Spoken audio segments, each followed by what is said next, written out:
Да си ученик е предизвикателство. Програмата на учениците е изключително натоварена и времето е ограничено. Училище, уроци, домашни, но въпреки това в никакъв случай ангажираността в програмата на един ученик не е причина той да не може да развие физиката си, да се храни подобаващо и да тренира фитнес редовно. Точно поради тази причина, а и поради факта, че работя с ученици и знам техните проблеми, както и редица решения за тях, реших да направя това видео, в което да ти дам 3 идеи как да бъде твоето фитнес приключение и пътешествие значително по-лесно, без това да пречи на твоята ученическа програма. На първо място и първия проблем, който ще разгледам днес, е организацията на храната, когато сме на училище. Точно поради тази причина ти давам решението веднага. Кутии за храна. Можеш спокойно в 2 такива кутии да си организираш 2 от храненията, които да бъдат по време на училище.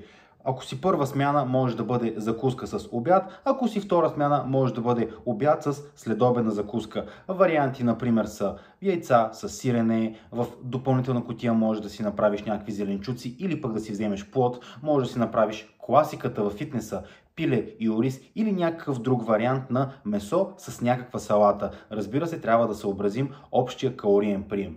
На второ място, изключително удобно е да избереш фитнес, който е между дома ти и училището. По този начин можеш да тренираш след училище и преди училище, в зависимост кога си на училище и коя смяна си. Така ще имаш възможността да се изтренираш, да си вземеш душ и да бъдеш свеж и чист, когато отидеш на училище, ако си втора смяна. Ако пък си първа смяна, банята можеш да я пропуснеш в залата и да си вземеш душ вкъщи. Така или иначе да избереш фитнес, който е на удобна локация по пътя между дома и залата, е перфектно, и училище, между дома и училище е перфектен избор и перфектно решение на този проблем. На трето място, това винаги съветвам децата, с които работя, тренирай с някой свой приятел, по възможност съученик. По този начин двамата ще можете да споделяте проблемите си заедно, ще имате едни и същи проблеми, съответно едни и същи решения. Ще можете да се подкрепяте, ако един си забрави тениска за преобличане, ти ще му помогнеш и обратно. Винаги, когато имаш Gym Buddy, изживяването, приключението, самата тренировка е далеч по-приятна, отколкото ако тренираш сам.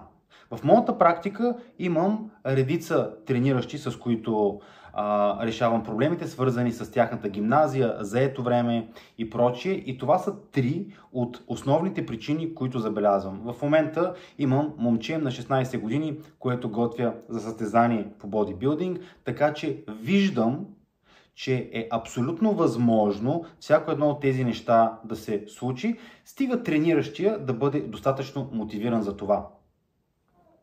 Ако имаш проблем с тренировъчната програма, която да изпълняваш, можеш да влезеш в нашия сайт muscle-damage.com, линк ще има в описанието под клипа, и да разгледаш готовите програми, които съм направил специално за хора, които не желаят да тренират с треньор, но все пак имат нуждата от това някой да им съдейства с една готова програма. Ако пък искаш да се възползваш от услугите ни като онлайн коучинг или пък персонални тренировки в нашото фитнес студио, можеш да пълниш формата за консултация отново в линкът под това видео. Ще се радвам да се свържеш с мен и да ти дам насоки за това как можем да подобрим твоето фитнес приключение и да изградим един много по-добър план. Ако видеото ви е харесало, абонирайте се за канала. Решили сме да създадем наново цялата активност в Muscle Damage, да има множество видеа. Коментирайте с въпроси, които смятате, че биха били интересни, полезни, или пък с конкретни проблеми, с които искате да ви помогна. До скоро!